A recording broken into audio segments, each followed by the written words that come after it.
king. Bakit kaya ganyan yung king? Bakit kaya ganyan ang itsura ng king? The prideful king. So, sabi nito, God opposes the proud. Ang tao mapagmataas ay itinababa ng Diyos, ngunit ang mapagpakumbaba ay itinataas. Amen po ba? Amen. So, minsan, sa isang interview, napanood ko si Manny Pacquiao. Tinanong siya, sabi ng nag-interview, anong dahilan, bakit ka natalo? Bakit ka natalo sa laban? Ang sagot ni Manny Pacquiao, kasi ganito yun, naging kumpiyansa ako na dahil sa dami-dami ko ng panalo, akala ko mananalo pa rin ako. Kaya ang ginawa ko, naging kumpiyansa ako, hindi ako nag-ensayo ng mabuti. So, anong ibig sabihin mo na naging kumpiyansa ang isang tao? Dahil sa iyong mga achievement, naging ma-pride ka. Diba? Naging ma-pride ka, nag-rely ka sa sarili mong kakayanan. Amen. So, kaya siya ay natalo. So, naging ma-proud ako, sabi niya, na ako pa rin ang mananalo at easy na lang ang laban, kaya hindi ako masyadong nagseryoso sa ensayo. So, kung nanatili sana siyang mababa, na hindi siya magkumpiyansa sa pag-ensayo sana niya, nag-ensayo siya na mabuti, mananalo siya. Okay? So, minsan sa buhay natin, tayo man ay nagiging mayabang. Ano? Akala natin ay hindi tayo mayabang. No? Akala natin ay hindi tayo mayabang. So, maraming beses na naiisip natin ang mga bagay sa buhay natin na parang kaya naman natin yun. Kung minsan, pag-isip pa lang natin, diretso na tayo sa ating cellphone. Diretso na sa lahat ng ating gagawin. Diretso na tayo. Wala na tayong dasal-dasal. Wala na hinihingi ng thank you Lord. Wala na hinihingi ng guidance ni Lord. Kasi parang tingin natin, kaya naman natin ang maghapon. But we never know what the day gonna bring. Hindi natin alam kung ano mangyayari sa maghapon. Hindi mo alam paano dilubi ba ang wala kang covering. So kasi nga, humble. So doon tayo nagiging mayabang. Pasimple lang, simple bagay lang, pero sa tingin ng Diyos tayo ay mayabang. Kasi hindi ka nagdasal, hindi ka humihingi ng guidance, bakit kaya mo ang sarili mo? Diba? Kaya mo ang sarili mo. Diba? Kaya doon tayo nagiging parang mayabang. So marami din ang mga taong kumpiyansa sa sarili. Mga tao na kumpiyansa sa sarili. Ay, hindi yan. Maliligtas naman ako sa langit kasi naalala ko naman parati ang Panginoon. Yes, naalala mo rin. Nananampalataya ka pero wala kang ginagawa. Nagpapabaya ka. Pero kumpiyansa sa pagkamamaya, nandun sa inuman, nandun sa dismisa, nandun sa ano. Pero kumpiyansa siya na sa langit siya pupunta. Diba? Sabi ng Panginoon, napapahamak ang tao dahil sa kanyang kamangmangan, sa salita na at kalooban ng Panginoon. So napapahamak daw ang tao dahil sa ating kamangmangan, sa kalooban at salita ng Diyos. Di ba ganito yun? Kung hindi mo alam ang batas, halimbawa, hindi mo alam ang batas karapiko, tawid ka lang ng awit o na-day-walking ka, napapahamak kapag hindi mo inaalam ang batas. Kasi wala kang alam eh. Katulad ng mga tao, walang alam sa Bible, hindi nila alam ang batas ng Diyos.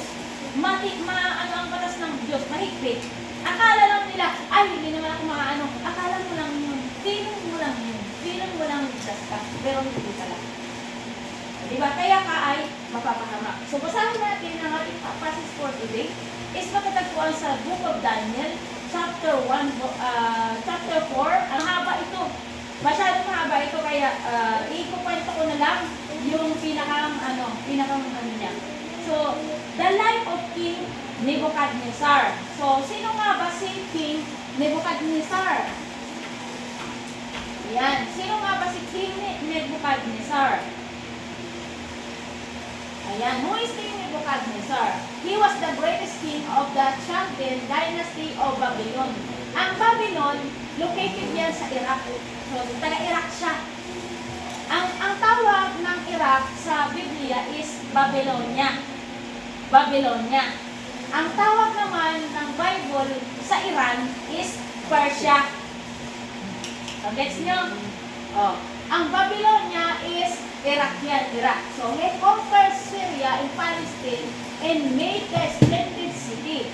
He destroyed the first temple of Jerusalem, who was built by King Solomon, and initiated the Babylon captivity of Jewish population.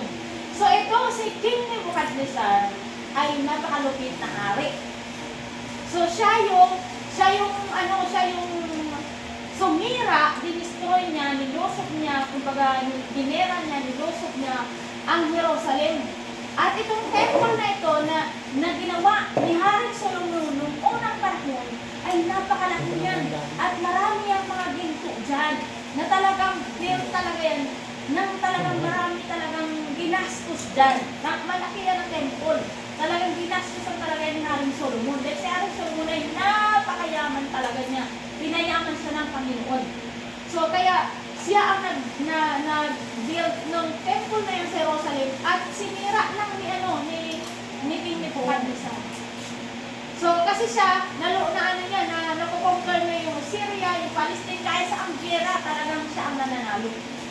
So siya ang nananalo. Tapos alam mo kung ginawa niya, binihag niya sila, Prophet Daniel.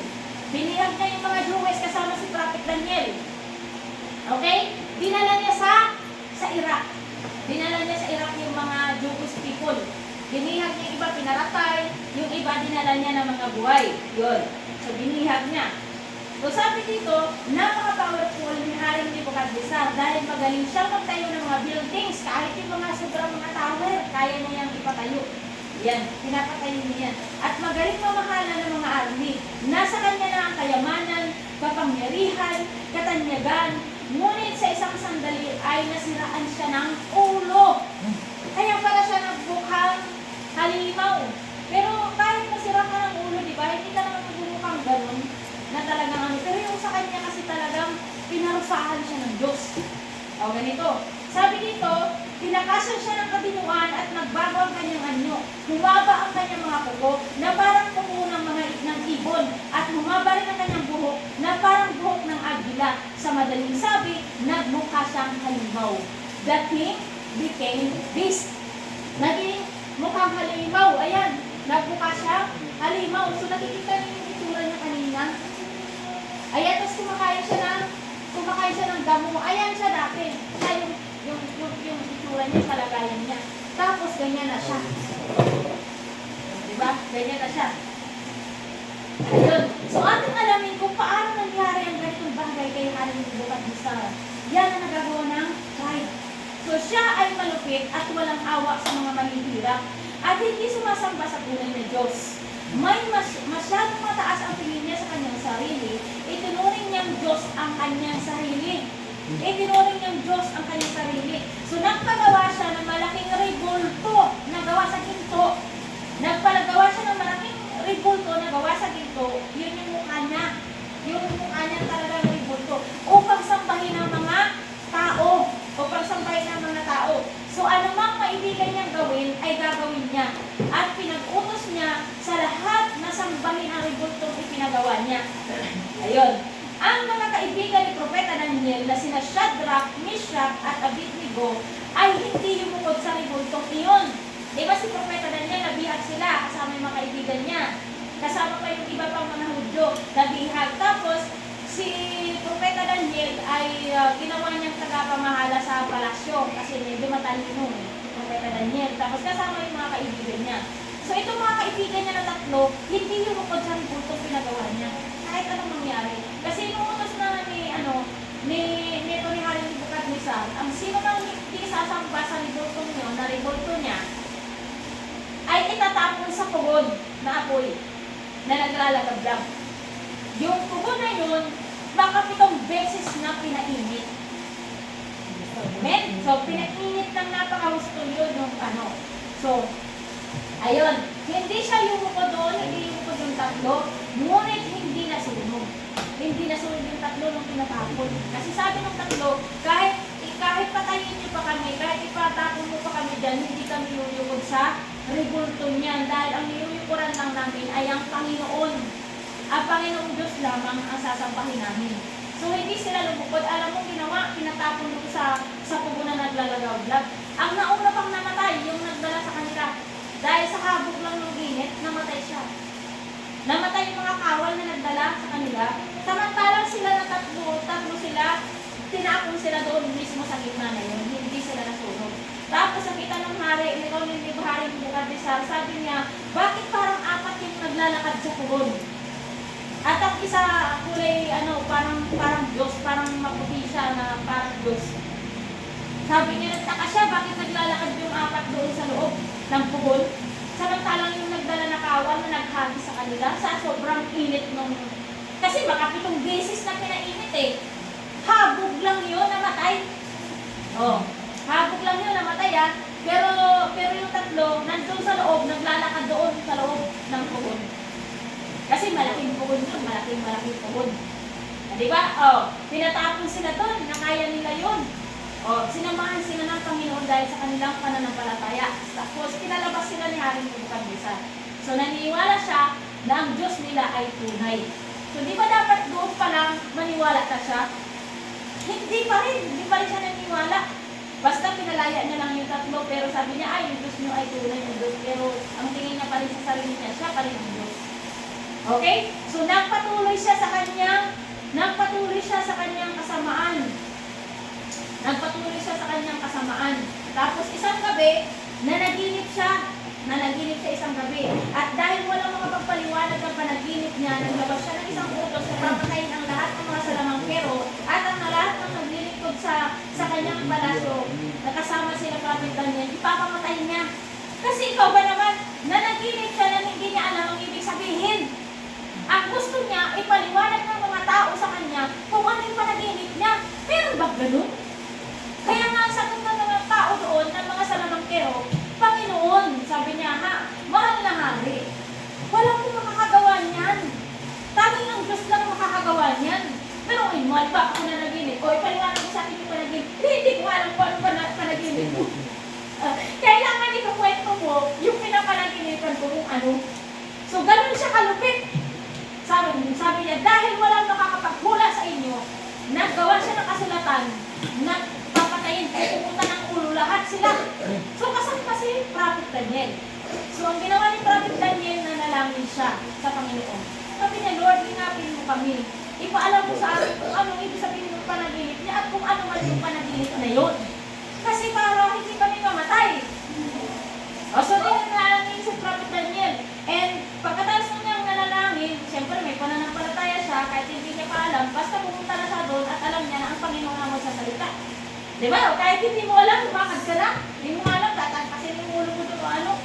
Pero alam niya na nampalataya siya eh. Hiningi niya sa Panginoon eh. So, lumapit na siya doon sa, pagdadalhin mo ako doon sa hari kasi ipapaliwanag ko sa kanya yung panaginip niya. So, pinaliwanag ni Prophet Daniel. Ganito, ito ang panaginip mo, ganyan ang panaginip mo, ganon. So, di humanga yung mahal na hari.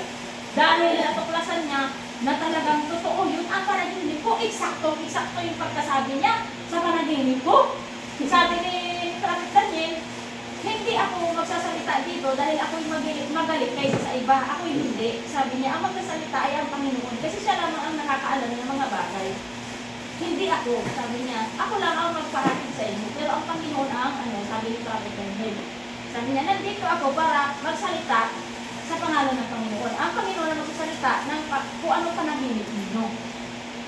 Yung sinabi niya, siyempre, kaya ang ginawa niya, nilagay niya si Prophet Daniel sa pinakamataas na posisyon. Kasi nalaman niya yung nalaman niya na sakto talaga yung yung panaginip ko. Wala akong pinagsabihan ng panaginip ko, pero siya ang nakahula, pati yung ibig sabihin. Alam mo yung ibig sabihin nun? End times yun eh. Pero ibang topic na yun. End times. Pinahayag dito kay Haring Nebukadnesar kung ano yung mangyayari sa end times. At ito na nga yung mga nangyayari. So, ibang topic naman yun. So, naipaliwanag ni Prophet Daniel yun. So, nailagay si Prophet Daniel doon sa pinakamataas na posisyon. Dahil yun nga na siya yung pinakamatalino. Tapos, ayun nga. So, pagkatapos nun, di patuloy pa rin siya sa kasamaan niya. Kahit ganun na nga ang nangyari, na 2 beses na siya nakatuklas ng ang mga Diyos ng mga Hudyo. Ang Diyos ng Israel, Hudyo kasi Israel yan eh, mga Israel. Sila Prophet Daniel, yan, yung mga Diyos, Hudyo yan, ang Diyos niyan, taga-Israel yan, so ang Diyos talaga niyan is si Yahweh, ang Panginoon, ang tunay na, ang may likha ng langit at ang mundo. So yan ang Diyos niya. Sa kabila na nalaman niya yun, wala pa rin siya, hindi pa rin siya nagbago. Ganun pa rin yung ginagawa niya. So ang nangyari na naman ulit, nanaginip ulit siya. So, di ba, lagi siya nananaginip. Tapos nanaginip ulit siya, ang mga panaginipan naman niya ay parating nakakatakot. Tapos hindi maintindihan ang ibig sabihin. Kaya talaga naghahanap siya ng mag-e-explain sa kanya. So lumapit na naman siya kay Prophet Daniel kasi wala rin naman talaga makakapag-explain kundi siya lang. Tapos ganito ang paliwanag ni Prophet Daniel. Ayan. So dahil mahaba-haba yan, basahin ko na lang, makinig kayo. Ayan. Si Daniel na tinatawag na Belteshazzar, so pinangalanan niya Belteshazzar si Daniel, kasi nga, syempre nasa Iraq na siya eh. So, pero ang pangalan niya talaga ay Daniel, pag sa Israel siya, sa Jerusalem siya.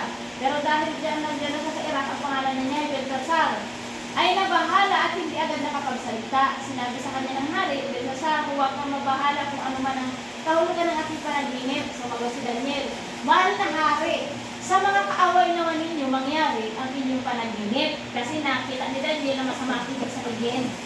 Ayun.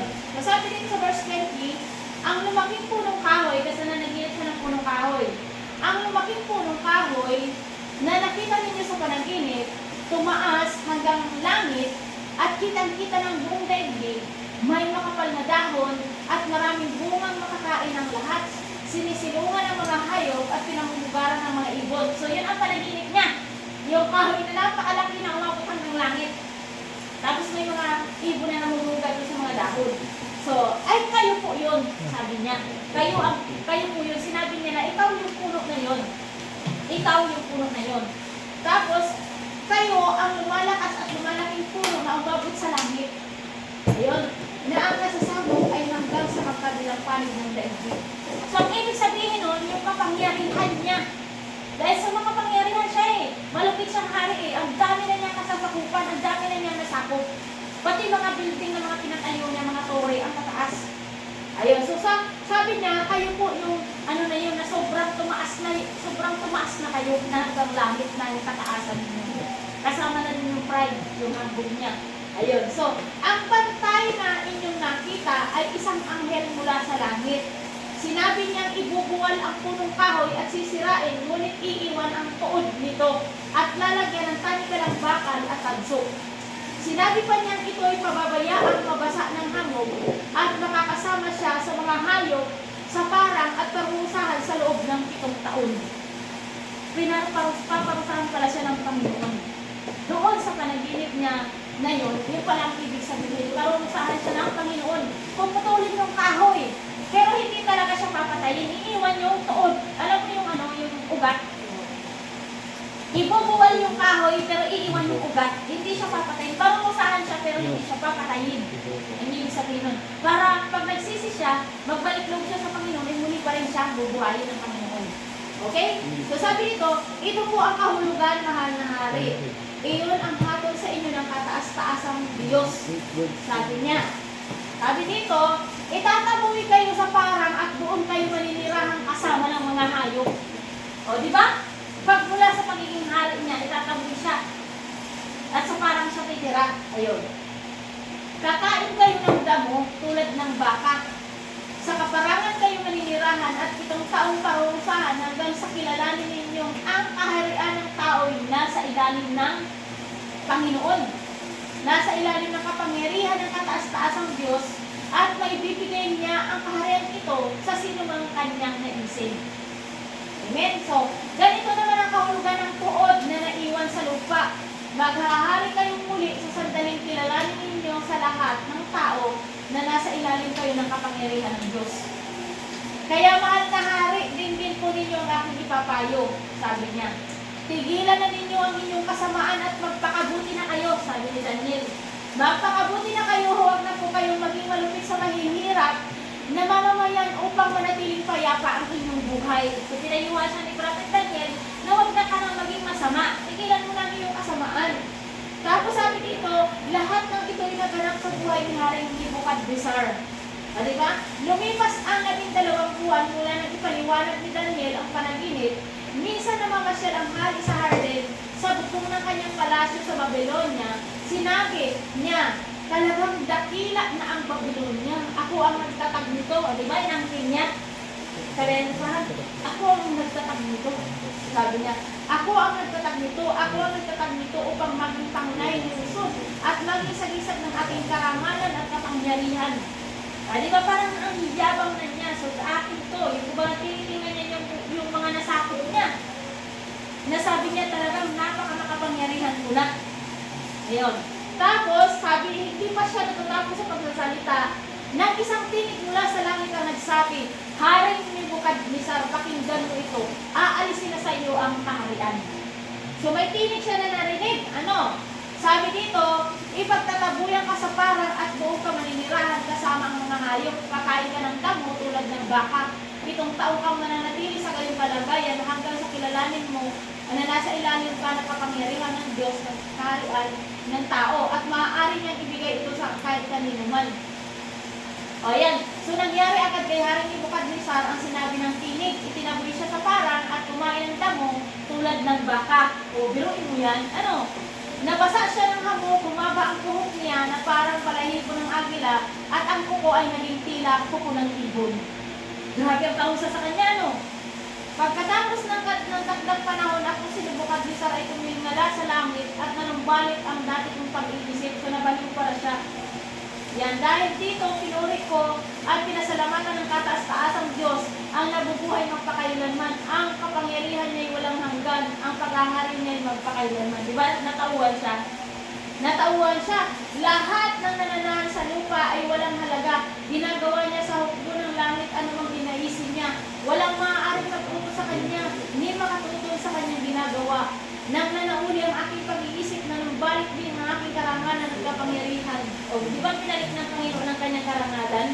At niya, muli kong tinanggap ang aking mga tagapayo at mga tagapamahala at ako'y nalihigit na dakila at makapangyarihan kaysa dati. Kaya't ako'y si Nebukadnezar ay nagpupuri ngayon at nagpapasalamat sa hari ng kalangitan sapagkat lahat ng gawa at tungkulin niya ay matuwid at makatarungan. Ibinabagsak nga niya ang mga papalayo. O di ba inamin niya? Pero napakabuti ng Diyos, ano? Talagang kapag ka nanumbalik ka sa Panginoon, kahit gaano man ka kasama, di ba tatanggapin ka pa rin ang Panginoon? Kung naaalala ninyo si San Pablo, kriminal siya eh. Ang dami niyang pinatay ng mga Kristiyano. Pero naging si San Pablo siya. Diba? Kapag pinili ka ng Panginoon, kapag nakita ng Panginoon yung puso mo, na kahit ganyan ka kasama, mayroon siyang kapabutihan sa iyo. Diba? Kaya ka pa rin patawarin ng Panginoon, tanggapin ng Panginoon. Sabi, ano yung mga aral dito, 3 points dito natin. So number 1 points, ang Diyos ang naglalagay. Ang Diyos ang naglalagay ng mga pamahalaan. Ang Diyos ang naglalagay ng mga pamahalaan. Ayon sa Roma 13 verse 1-2, ang bawat tao ay pasakop sa mga pamahalaan sapagkat walang pamahalaan hindi na mula sa Diyos. At ang Diyos ang nagtatag ng mga pamahalaan umimiral. Kaya nga ang lumalaban sa pamahalaan ay lumalaban sa itinakda ng Diyos at sila'y parusahan. Kung baka, ano tayo kay BBM? Grabe, ano? Oh. Ang mga Pilipino, kung baka panlait na yun sa, ano, hindi rin natin siya gusto, pero huwag na tayo magsalita ng masama. Kasi niluklok na yun dyan. Ayaw ko din sa kanya, pero hindi, kung naluklok na siya, hindi ka na magsalita. Huwag na tayo magsalita ng kung ano pa man. Dahil malinaw ang sabi ng Diyos ang lumalaban sa itinagda ng Diyos ay sila'y parurusahan. Ayan, parurusahan. Diba? Ganon tayo. Diba? Kahit masama yung nakaluklok dyan, huwag ka na lang magsalita, ipagdasal mo na lang. Diba? So, nakita natin kung gaano nagpasakot si Propeta Daniel at gumalang sa pamahalaan na makasama. Diba si Propeta Daniel siya ang example? Diba napakasama ni Haring Nebukadnezar pero nagpasakot siya. Kahit na pinatay yung mga kalahin niya, diba? Tapos pinano pa sila, dinihang pa sila at ginawakan nila sa palasyo. Pero nagpasakot siya, diba? Hindi siya nag-isip ng masama. Sila binihag niya ng Nebukadnezar at pinatay ang mga kalahin niya. Pero nagpakumbaba at gumalang pa rin si Propeta Daniel. This verse teaches us to be humble and how to respect the authorities. Kahit hindi ito maaya-aya sa atin, we must submit to them as we submit to God. Amen? Hallelujah. Puri ng Diyos na buhay. Okay, points number 2. When God chooses you, He will surely discipline you. Diba? Sabi sa Hebreo 12 verse 6, sapagkat dinidisiplina ng Panginoon ang mga minamahal niya at pinapalo ang itinutuloy niyang anak. Amen? Ano bang ginawa niya kay Hari Nebukadnezar? Pinalo. Munti ka ng patayin, tuod na lang ang natira. O, hintayin pa ba natin na magmukha tayo mga halimbaw bago tayo magbago? Kasi kapag tinatagdan ka na tayo ng pagsubok, ibig sabihin nun ay anak tayo ng Diyos. Ibig sabihin nun ay mahal tayo ng Panginoon. Kasi hindi kaya tayo ay dinidisiplina, pinapalo. Ay, tulad ng mga anak natin. Hinahambalos ko talaga yung mga yan. Kasi mahal natin sila. Mahal tayo ng Diyos kaya tayo ay dinidisiplina, pinapalo. Pinapalo niya ang tinuturing niya mga anak. Sabi dito, gaano man kasama ng isang tao, pwede pa rin siyang piliin ng Diyos. Katulad ni Apostol Pablo, siya ay kriminal at mamamatay tao noon na mga Kristiyano, ngunit pinili siya ng Diyos. Ganun din sa Haring Nebukadnezar, gaano man siya kasama, pinili rin siya ng Diyos, pinalo siya, dinisiplina, upang maging matuwid. Di ba naging matuwid sa Haring Nebukadnezar? Di ba? Siguro minsan magtatanong tayo, bakit ganun yung mga tao? Sobrang sama-sama niya, pero sobrang dami niyang pera, makapangyarihan pa siya. Di ba si Haring Nebukadnezar, bakit yan pinagpapala siya ng Diyos? Bakit? Kasi ang Diyos ang nakakaalam ng future ni Haring Nebukadnezar. Nakita na ng Diyos na at the end of the day, si Haring Nebukadnezar ay may pusong magsasampalataya sa Panginoon. May puso siyang mabuti at the end of the day. So kaya, habang nabubuhay pa siya, minsan hindi natin paunawain. Lord, bakit kami na gumagawa ng mabuti? Hirap na hirap kami kahit sa ang budget namin. Pero yung masasama, ayan, mga masasama na yan. Ang mga ano naman yan, pinagpapala mo pa rin kadaming pera sila. Kasi ang Diyos ay nakatingin doon sa future. Doon sa future, nakikita na niya kung ano ka. Amen? Nakikita na ng Diyos na at the end of the day, itong si Haring Nebukadnezar ay nagagamit ng Panginoon sa kanyang layunin. Layunin kasi ng Diyos yun. Kasi pinarusahan niya noon ng Israel. At ito si Haring Nebukadnezar ay ginawa niyang pamalo doon sa Israel. Kasi itong mga Hudyo na to, sa Israel na to, nagsamba sila sa mga disbusan, mga rebulto. Kaya ang ginawa niya, pinasakit sila kay Haring Nebukadnezar. O, di winasak sila. So, gaano man kasama ni Haring Nebukadnezar, ginamit siya ng Panginoon para sa kanyang layunin. Pinagpala siya ng Panginoon, hinayaan siya na managana siya, kasi nakita ng Panginoon na at the end of the day, nakita niya ang puso ni Haring Nebukadnezar na sasamba sa kanya. Sasamba sa kanya. Kaya, minsan nung tayo magtaka, bakit gano'n sila pinagpapala sila nila, nakikita ng isang future nila. Baka mas mahigit pa ang puso nila, ngayon hindi pa lang nag-blooming. So, kumbaga, late bloomer. Siguro ang sumasama ng tingin natin doon sa ano, kasi na tumatagumpay sila, ang dami nilang pera, pinagpapala sila ng Panginoon, samantalang tayo gumagawa na. Ikaw, maaga kang nag-bloom. Maaga kang nag-bloom. Ibig sabihin, kaya hinaya ng Panginoon dyan, dahil inaano na niya yung karakter mo, binibigyan ka na. Sinasanctify ka na. Kasi pagkamalwan yung buhay mo, paano ka masasanctify? Ihayahay yung buhay mo. Baka malamang dahil sa dami yung pera, nandun ka natin sa SM. No, wala ka na sa Bible study. Kasi marami ka ng pera eh. Wala. Oh. So ngayon, nahirap-hirap ka sa buhay, kailangan mo ang Panginoon. Ang yan ang pakakataon para ikaw ay pandayin. Ano? Oh, mahirap. Kapag ka pinapanday, masarap ba? Masakit. Parang espada itis-is hanggang kumintab. Diba? Masakit talaga. Habang dumadaan tayo sa proseso. Yan. Kaya minsan huwag tayong maghinanakit. Pag may nakita tayo, sila ang sasama ng mga ugali na, parang yaman-yaman nila, bakit gano'n si Lord parang unfair. Lagi kaya narinig sa mga tao. Kahit ako din naman, hindi ko na hindi ko naunod. Bakit nga maganon, Lord? Parang unfair ka naman na. Ako talaga si Lord, yung ano ka doon. Kung sino ba yung nagpapakabait, lagi na lang walang pera. Lagi na walang pangkastos. Ano ba doon? Kasi yun nga, yung mga layunin ng Panginoon. So, siya ang nananagana, may layunin ng Diyos doon sa nananagana na yun. Yung plano ng Diyos ay hindi mo kayang arupin. Kasi ang Diyos ay nakatingin doon sa malayo, future. Ano? Malayo yung tingin niya, hindi mo maaabot ng paningin mo. Tapos sasabihin mo na ako naman dito naghihirap, hindi mo alam binibless ka ni Lord kasi nasasanctify ka na unti-unti. Dahil sa paghihirap mo yun na proseso yung ugali mo. Hanggang sa pagkakarating na doon sa pinagpala ka na ng Panginoon na financially, spiritually, ano ka na, settled ka na, kumbaga parang naano na yung health mo, yung spiritual mo na ayos na, yung relationship mo na ayos na, yung emotion mo na ayos na, and ang pinakalas na bless ka sa financial, hindi ka magiging gahaman. Kasi ayos ka na eh. Nang-guess mo na, mapanghahawakan mo na, maaano mo na yung blessing na binigay sa iyo ng Panginoon, mai-steward mo na ng maayos. Kasi maayos na yung puso mo. Kasi through the process, naayos na yung karakter mo, nag-build up na doon sa kahirapan na pinagdaanan mo. Amen? Ang hirap kapag pinagpala ka kaagad ng Diyos na pinansyal na wala kang kaayusan ang kalooban mo. Kasi alam mo gagawin mo niyan, hindi maayos. Malamang gagastusin mo lang sa sarili mo or hindi mo mapapalago ng maayos yan kasi iba yung mindset mo. Kasi ang mangyayari, mawawaldas mo rin ang pinagkalog sa iyo ng Panginoon.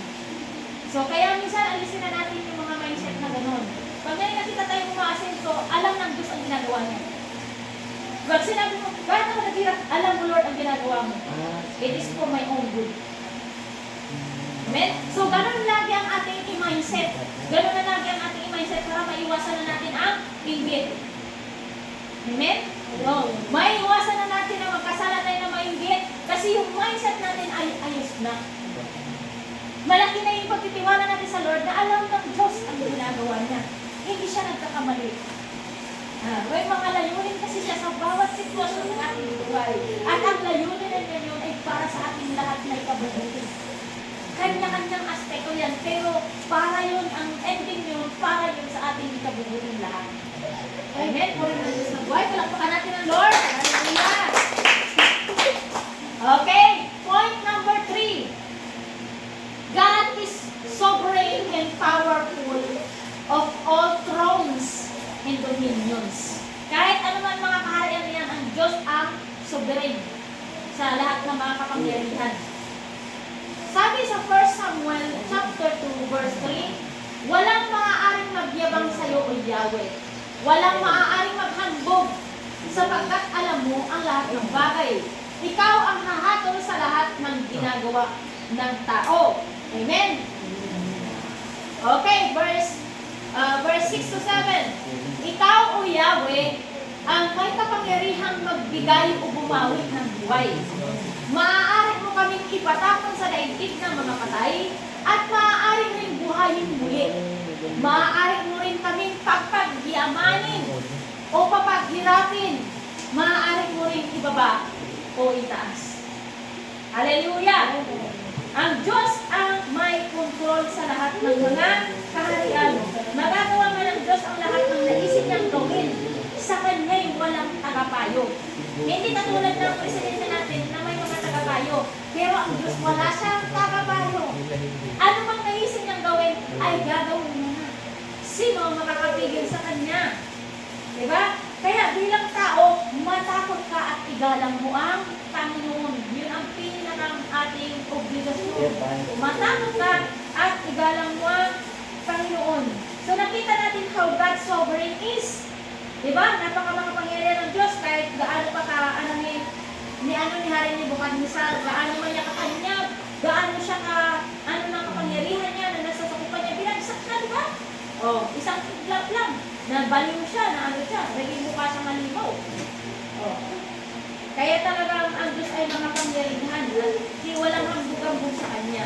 So ang mapagmataas ay talaga nga namang ibabagsak ng Diyos upang turuan ang leksyon. Ngayon, paano natin malalaman na tayo man ay mayabang din sa harap ng Diyos na katulad ni Hari Nebuchadnezzar?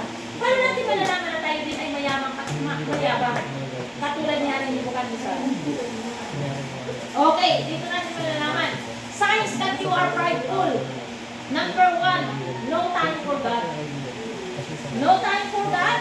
Wala kang oras sa Diyos. Anong reason para bigyan ka niya ng buhay? Walang hanggan kasama. kasama niya. Di ba wala kang oras sa kanya? Kasi ayaw mo siya makasama. Anong reason mo para maghangad ka na makapasok sa langit? Wala kang ng oras sa Panginoon, di ba? So ayaw mo siya makasama. Oh. So, ano ibig sabihin niyan? Signs that you are prideful. Ma-pride ka. So, number 2, no time to pray. O, ayan na nga yung sinabi ko kanina. No time to pray, mayabang ka. At kaya mo na ang mangyayari sa buong maghapon na hindi mo kasama ang Diyos. Na hindi ka humingi ng guidance sa Kanya at covering protection for the whole day. Kaya mayabang ka. Diba? Kaya mo na ang buhay mo without Him. So, tandaan natin yung mga signs. Number 3, no time to worship. Yan. No time to worship. Wala kang time para sambahin ng Diyos, awitan ng Diyos, nababaduyan ka sa mga worship song. Kaya mas gusto mong kantahin ang mga makumundong kanta dahil mas gusto mong isatisfy ang sarili mo. Diba? Ay, ayoko niyan. Baduyan kanta worship song. Mas gusto ko yung ganito. Hawak ko ang beat. Ayun, hawak ko ang beat. Alam mo yung hawak ko ang beat kung kung saan ang mula yan. Sa 666 yan. So, gusto ko ipaalam sa iyo. AI yan. Diba? Wala kang sinira ng ano yan, pero yung umano ka agad. Kasi nga, from the devil yan. Kaya kung Kristiyano ka, hindi ka dapat niyan, nagsasayaw niyan, hindi ka dapat nakikinig yan. Lately ko na lang nalaman. Lately ko na lang nalaman. Lagi mo naman natin na kinakanta kay Oscar. Lately ko na lang nalaman. Foreigner kasi yung AI yan. AI yan yung ano niya, yung kumakanta niyan AI. Foreigner yung nag-compose. Robot. Hindi niyo ba alam na namamahala na yung robot ngayon? Namamahala na yung robot ngayon. So, no time to worship at laging gusto. Akakantahin yung makamundo na kanta. Ayun, ang ibig sabihin nun, you worship yourself. Ginagawa mo Diyos yung sarili mo. Kasi yung sarili mo ang sinusunod mo. So, para kami si Haring Nebukadnesar. Ang gusto mo ikaw ang sambahin ng mga tao. So, ibig sabihin nun, so, anong reason mo para magpasukin ka niya sa langit? Wala kang alam kumanta sa Kanya. Doon sa langit, ang lifetime na tayong pagpupuri sa Panginoon. Doon sa langit, wala na tayong ibang gagawin kundi magpuri, kumanta, sumamba sa Diyos. Eh, dito pangalan sa mundo, hindi ka lang pa-practice. Diba? Ano gagawin mo doon sa langit? Kakanta ka na hawak ko. Alam mo ba, para sa inyong kaalaman, doon sa langit, ang mga tao doon, ang gagawin doon ng mga maliligtas, isasamba sa Panginoon. Maghapon, magdamag yan. Wala na pala ng gabi. Puro araw na lang doon. Puro tayo magkakanta. Lifetime nyo walang katapusan tayong sasamba sa Diyos. Magkakantahan ng praise to worship. Tapos dito, hindi ka makabagkanta sa Diyos. Ano reason mo? Anong gagawin mo doon? Magkanta ka. Kaya magkanta kayo, tinuturo ko yun sa inyo. Napakahalaga yan. Papatagtog kayo parati sa bahay ninyo. Kaya yung bahay ninyo. Kasi ang praise and worship song, bumababa yan ang presensya ng Panginoon. Gusto niya yan. So once na nagpapatugtog ka ng praise and worship song sa bahay mo, hindi mo alam nandiyan na ang Panginoon palakad-lakad na dyan or nakaupo na dyan sa mo. Tapos palakad-lakad ka dyan sa sala mo. Bakit kaya ganito pakiramdam namin? Maayos na pamahalan ka mo. Kasi nga, nandiyan yung presensya ng Diyos, kaya yung mga kasama mo walang santek. Diba? Pansinin mo, pagka hindi kayo nakaangkla sa Panginoon, bakit kayo nakasama ko? Pati ako, may santek. Maliit na bagay na ang hihigit ang ulo. Wala kang dati. Ito tawag. Tapos bakit kaya ganun? Pang-ulam na lang, wala. Diba? Kasi nga wala ang presensya ng Panginoon. So, kapag gusto mong bumaba ang presensya ng Panginoon, mag-worship ka.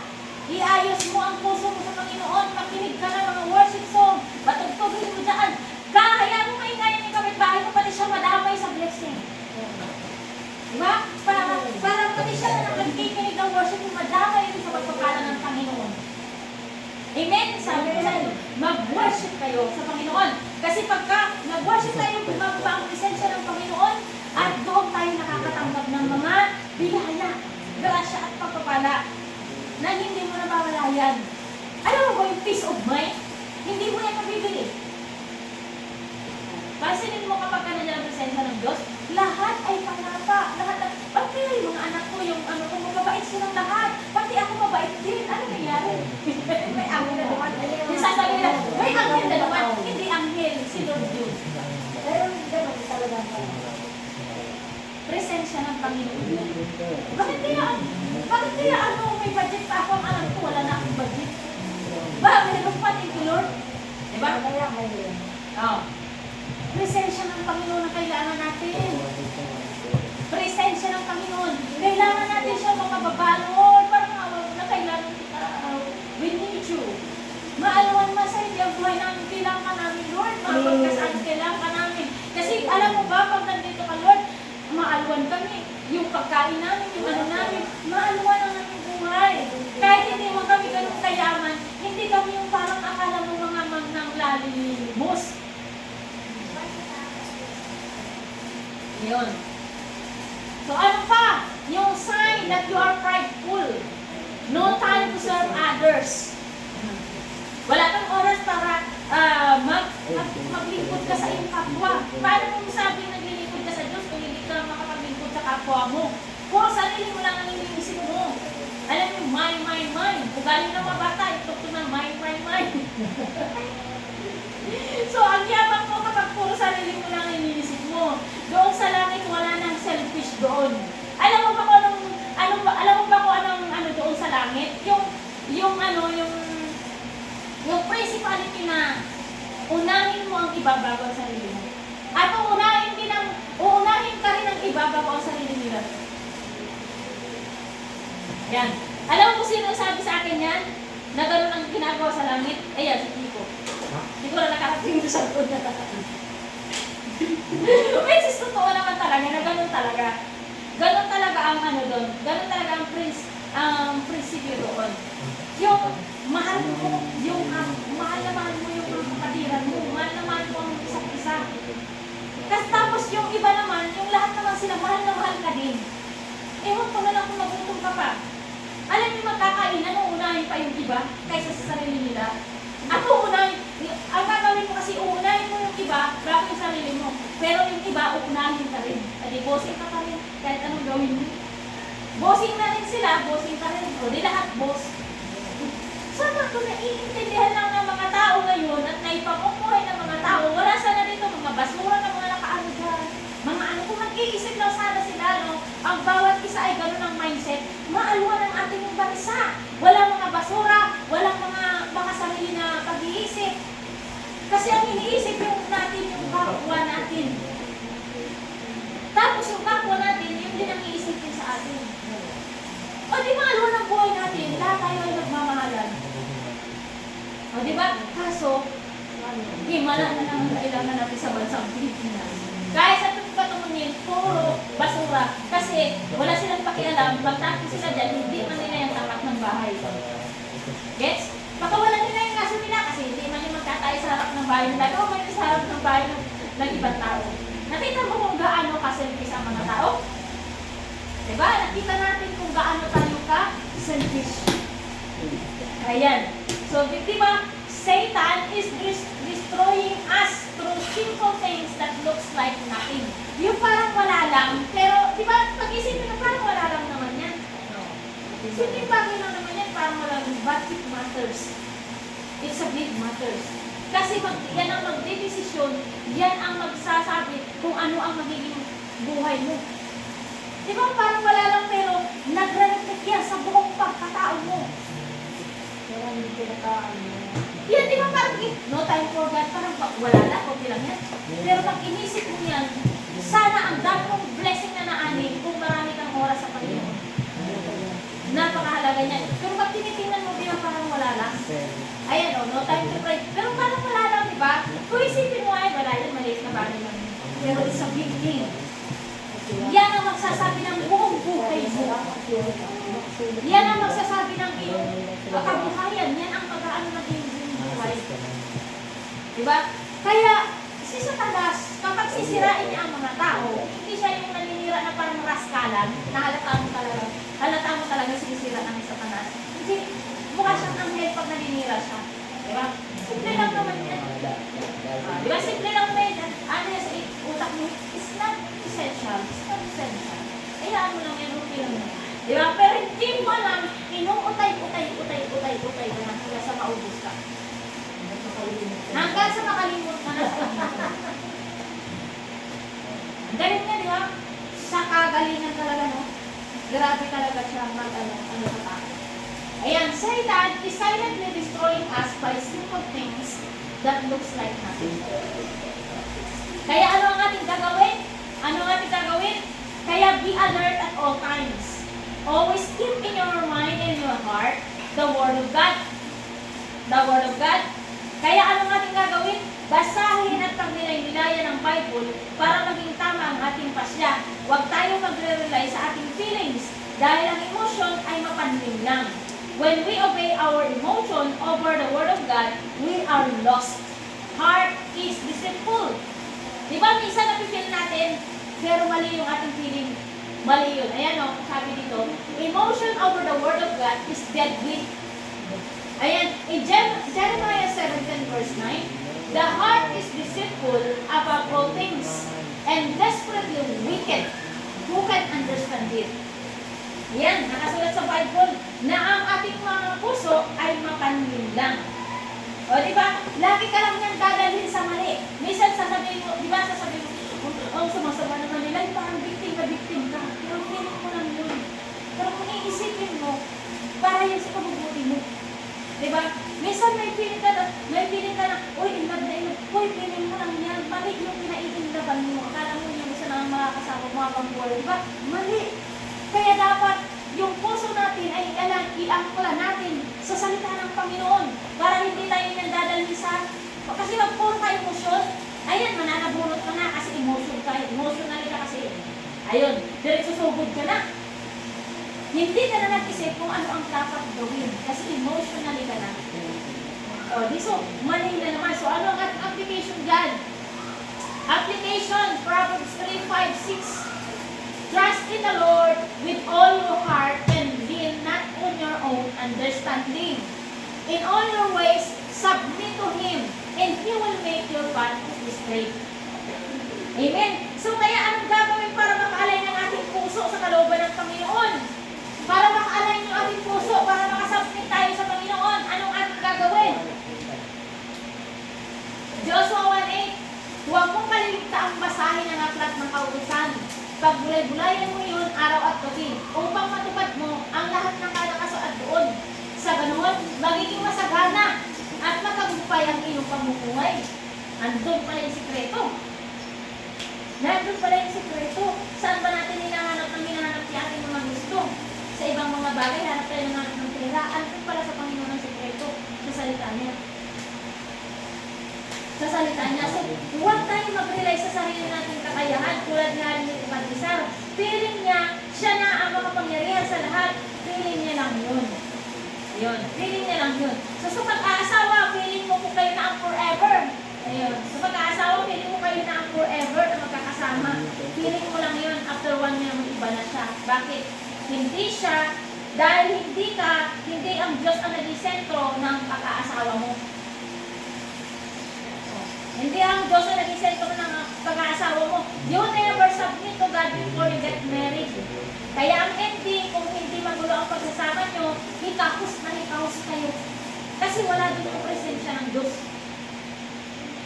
Diba? Lagi natin ibitahin ang presensya ng Diyos. So, So, you rely on your own understanding. Ma-pride kasi tayo. Kapag nagre-rely tayo sa ating sarili nating kakayahan, ma-pride tayo niyan. Kaya para hindi tayo maging ma-prideful, anong ating gagawin? James 4:7. Submit yourself therefore to God, resist the devil, and he will flee. Ito na ako magtatapos. Hallelujah. Kapag natin ng Diyos,